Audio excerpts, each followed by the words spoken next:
السلام علیکم ورحمۃ اللہ وبرکاتہ۔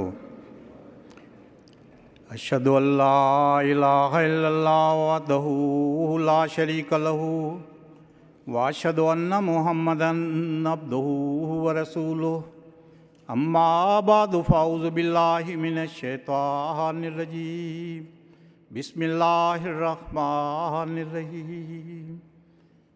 مکرم امیر صاحب، معزز سامعین، آج کی میری تقریر کا عنوان ہے قدرت ثانیہ اور ہماری ذمہ داریاں۔ حضرت صلی اللہ علیہ وسلم نے اللہ تعالیٰ سے علم پا کر مسیح و مہدی کی پیش گوئی فرمائی اور اس کا نام مجدد بھی رکھا، اور اس کے ساتھ اس کے کام یہ بیان کیے کہ وہ کسر صلیب کرے گا، وہ قتل دجال کرے گا اور احیاء دین کرے گا۔ حضرت ابو ہریرہ رضی اللہ تعالیٰ عنہ بیان کرتے ہیں کہ جب سورۃ جمعہ نازل ہوئی، ہم حضرت صلی اللہ علیہ وسلم کے پاس بیٹھے ہوئے تھے، تو میں نے یہ سوال کیا کہ وآخرین منہم لما یلقوا بہم، وہ کون لوگ مراد ہیں؟ حضرت صلی اللہ علیہ وسلم سے میں نے 3 مرتبہ یہ سوال کیا، لیکن آپ نے تیسری دفعہ یہ جواب دیا۔ اس وقت جب آپ نے سلیمان فارسی کے کندھے پر ہاتھ رکھا اور فرمایا اگر ایمان ثریا ستارے پر چلا گیا ہوگا تو اس شخص کی قوم سے رجلن یا رجالن وہ اس ایمان کو دوبارہ قائم کریں گے۔ پس آج مجھے اس حدیث کے متعلق کچھ باتیں آپ کے سامنے رکھنی ہیں، جس میں میرا اور آپ کا سب کا یہ فرض ہے کہ ہم جن خطبات کی طرف حضرت خلیفۃ المسیح الخامس ایدہ اللہ تعالیٰ بنصر العزیز اولین کا ذکر کر رہے ہیں، ہم آخرین میں ان کو اپنی زندگیوں کا اللہ عمل بنائیں اور ان کو اپنے اوپر جاری کریں۔ حضرت مسیح موعود علیہ السلام آئے اور آپ نے اپنی جماعت کی بنیاد 23 مارچ 1899 کو لدھیانہ میں رکھی، اور اس کا مقصد یہ بیان فرمایا، یہ سلسلہ بیعت محض بمراد فراہمی طائفہ متقین یعنی تقوی شعار لوگوں کی جماعت کی جمع کرنے کے لیے ہے۔ یعنی وہ گروہ جنہوں نے حضرت اقدس مسیح موعود علیہ السلام کے ساتھ سفر شروع کیا، وہ ایک متقین کا گروہ تھا، اور ان کی قربانیاں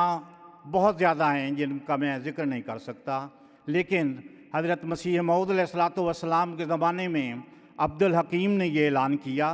عبد الحکیم مرتد نے، کہ آپ کی جماعت میں تو صرف ایک مولوی حکیم نور الدین ہیں اور ایک مولوی عبد الکریم ہیں، اس کے علاوہ تو اور کوئی ایسا کوئی نیک نہیں ہے۔ حضرت مسیح موعود علیہ السلام فرماتے ہیں میں نہیں چاہتا تھا کہ لوگوں کی تعریف کروں، لیکن جب اس نے یہ اعتراض کیا تو تب میں نے یہ کہا کہ تم ان 2 کی بات کرتے ہو، میرے تو وہ ایسے ہزارہ ہیں جو سجدوں میں روتے ہیں اور خدا کے حضور گریہ وزاری کرتے ہیں۔ ان کا ذکر کرتے ہوئے حضرت مسیح موعود علیہ السلام نے فرمایا میری بیعت کرنے والوں میں دن بدن صلاحیت اور تقوی ترقی پذیر ہے۔ میں اکثر کو دیکھتا ہوں کہ وہ سجدہ میں روتے اور تہجد میں تضرع کرتے ہیں، ناپاک دل کے لوگ ان کو کافر کہتے ہیں اور وہ اسلام کا جگر اور دل ہیں۔ ایک دفعہ حضرت مسیح موعود علیہ السلام نے ازالہ اوہام میں مختلف صحابہ کا ذکر کیا، اور آپ نے فرمایا کہ امرتسر کی مخلص جماعت، لاہور کی مخلص جماعت،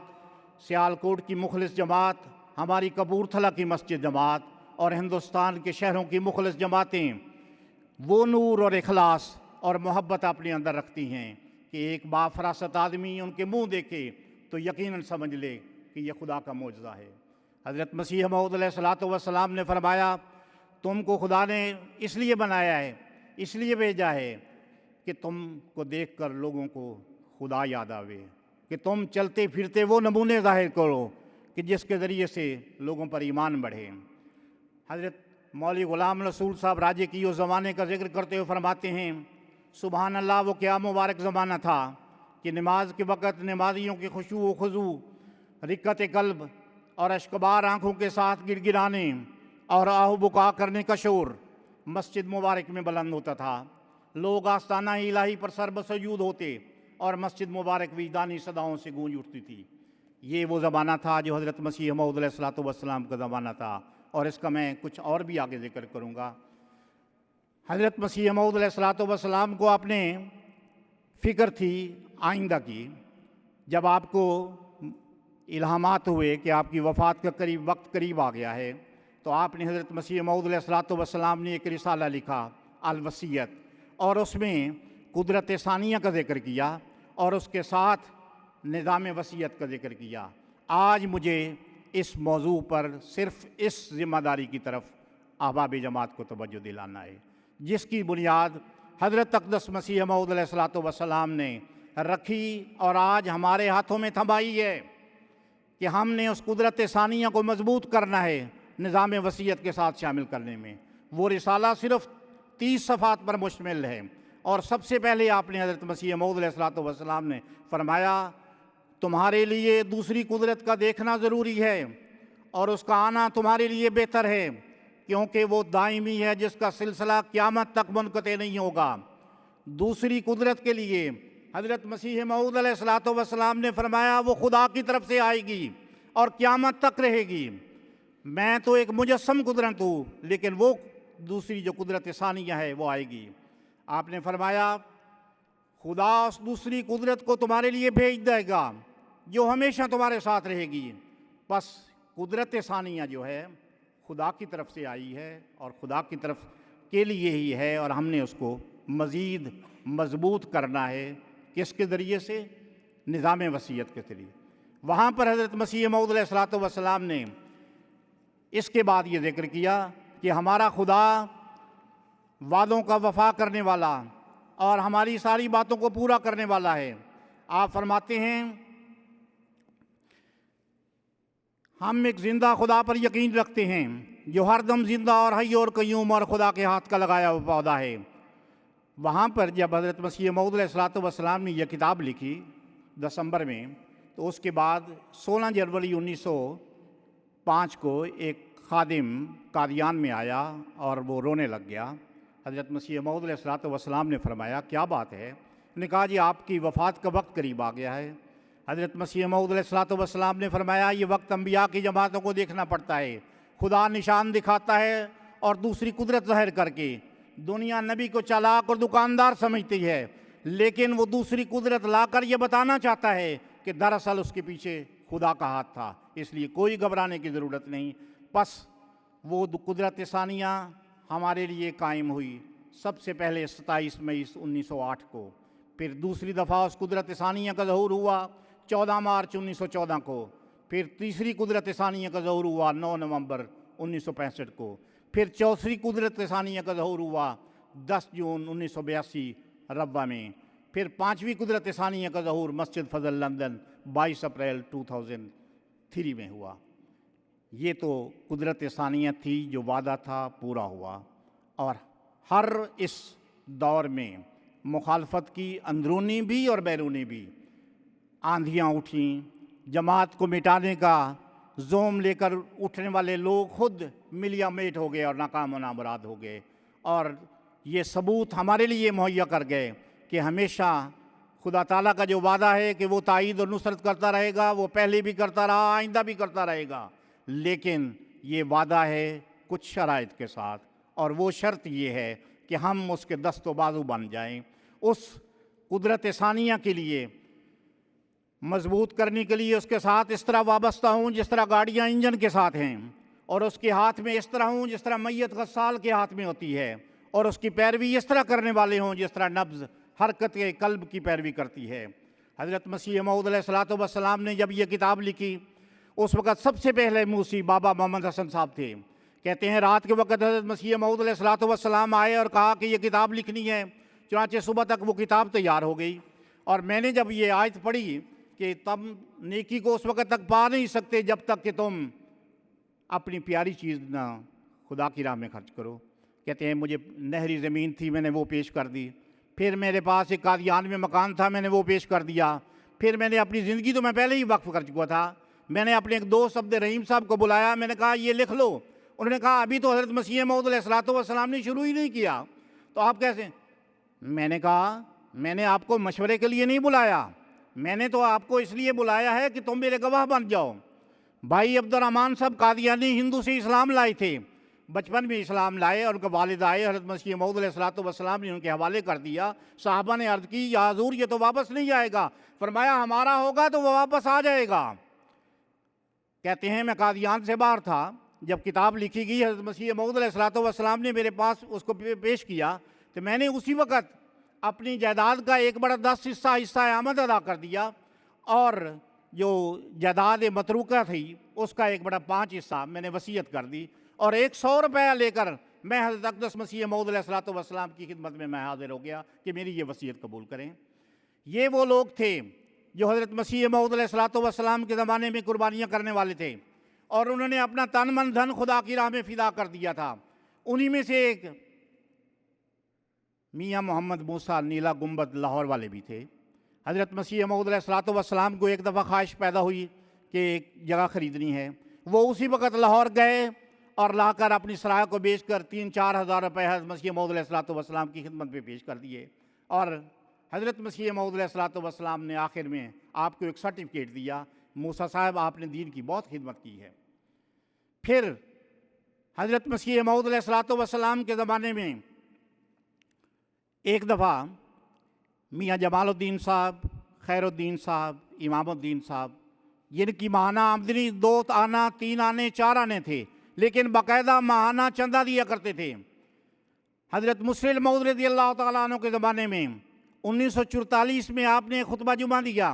اور اس میں وقف جائیداد کا اعلان کیا۔ اس موقع پر میاں خدا بخش صاحب گوندل نمبردار کوٹ مومن، انہوں نے اپنی جائیداد کا تخمینہ لگا کر جو اس وقت 2 لاکھ بنتا تھا، حضرت مسلم موعود رضی اللہ تعالیٰ عنہ کی خدمت میں پیش کیا اور کہا مال کیا چیز ہے، ہماری تو جان بھی حاضر ہے، اور حضرت مسلم موعود رضی اللہ تعالیٰ عنہ کی خدمت میں پیش کر دیا۔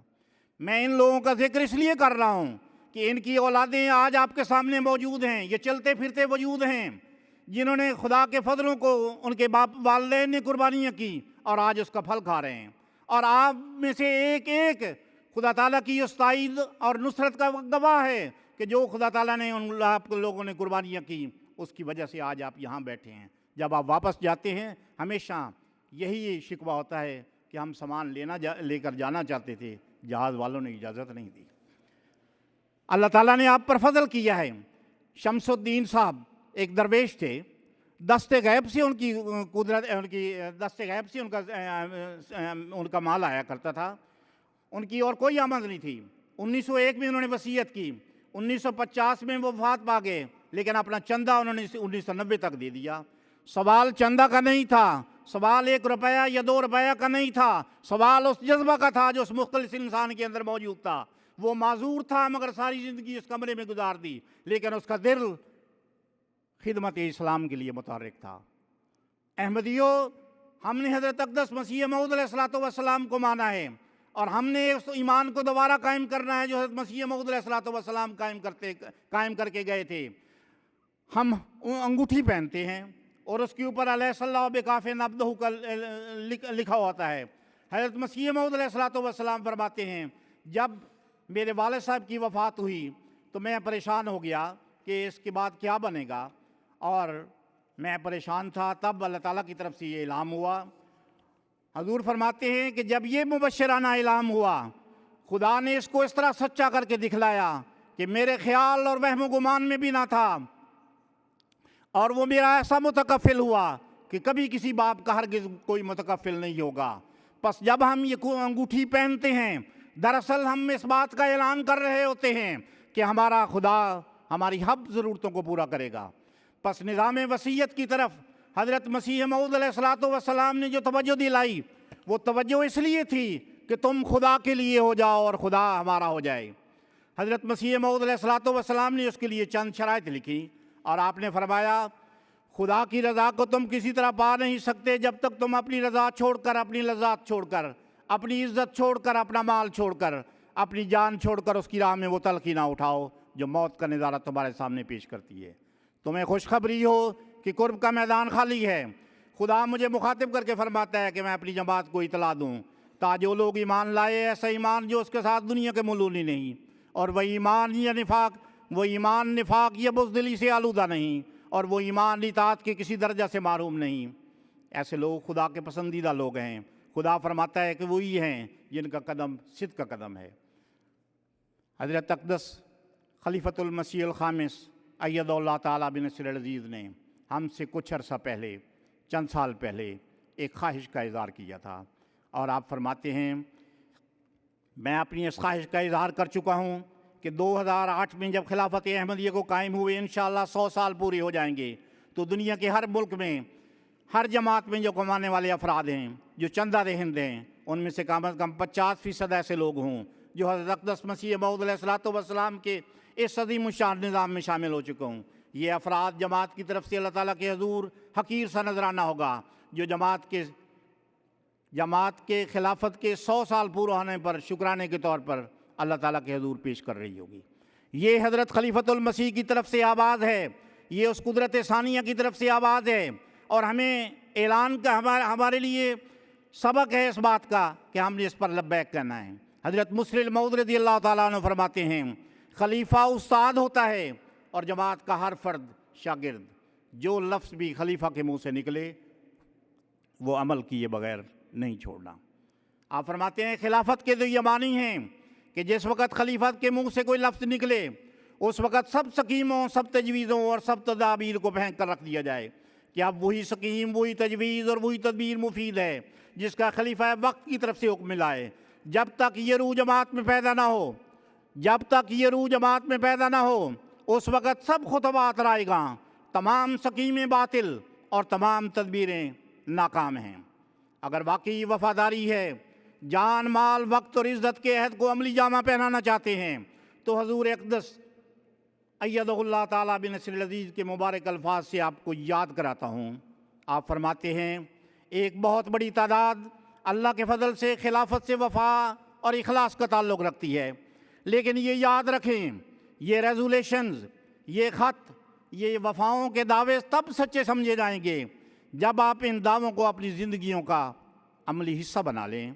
یہ کہ وقتی جوش کے تحت نعرہ لگا لیا اور جب مستقل قربانیوں کا وقت آئے تو سامنے 100 مسائل کے پہاڑ کھڑے ہو جائیں۔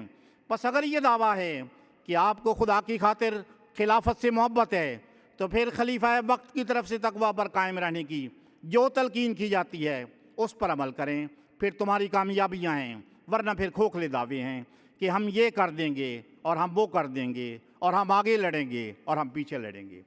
نظام وصیت ہے کیا؟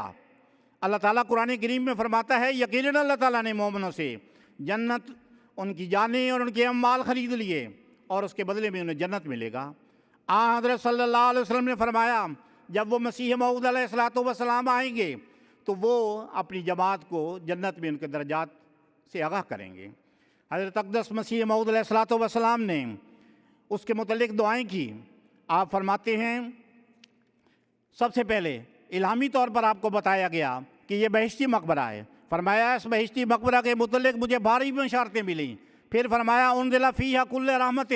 ہر قسم کی رحمت اس مقبرہ میں اتاری گئیں۔ اس کے لیے حضرت مسیح موعود علیہ السلام نے کچھ شرائط کی اور فرمایا وحی خفی کے ذریعے سے فرمایا یاد رہے یہ کافی نہ ہوگا کہ جائیداد منقولہ اور غیر منقولہ کا 10واں حصہ دیا جائے، بلکہ ضروری ہوگا کہ ایسا وصیت کرنے والا جہاں تک ممکن ہے پابند احکام اسلام ہو، تقویٰ اور طہارت کے امور میں کوشش کرنے والا ہو، اور مسلمان خدا کو ایک جاننے والا اور اس کے رسول پر سچا ایمان لانے والا ہو، اور نیز حقوق عباد غصب کرنے والا نہ ہو۔ حضرت اقدس مسیح موعود علیہ السلام نے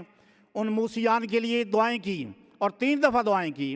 آپ فرماتے ہیں میں دعا کرتا ہوں خدا اس میں برکت دے اور اس کو بہشتی مقبرہ بنا دے، اور یہ اس جماعت کے پاک دل لوگوں کی خوابگاہ ہو جنہوں نے در حقیقت دین کو دنیا پر مقدم کر لیا، دنیا کی محبت چھوڑ دی اور خدا کے لیے ہو گئے، اور پاک تبدیلی اپنے اندر پیدا کر لی اور رسول اللہ کے اصحاب کی طرح وفاداری اور صدق کا نمونہ دکھلایا۔ آمین یا رب العالمین۔ پھر میں دعا کرتا ہوں کہ اے میرے قادر خدا اس زمین کو میری جماعت میں سے ان پاک دلوں کی قبریں بنا جو فی الواقع تیرے ہو چکے اور دنیا کے اغراض کی ملونی ان کے کاروبار میں نہیں۔ آمین یا رب العالمین۔ پھر میں تیسری دفعہ دعا کرتا ہوں اے قادر کریم، میں خدا غفور الرحیم، تو صرف ان لوگوں کو اس جگہ قبروں کی جگہ دے جو تیرے اس فرستادہ پر سچا ایمان لائے اور کوئی نفاق اور غرض نفسانی اور بدزنی اپنے اندر نہیں رکھتے۔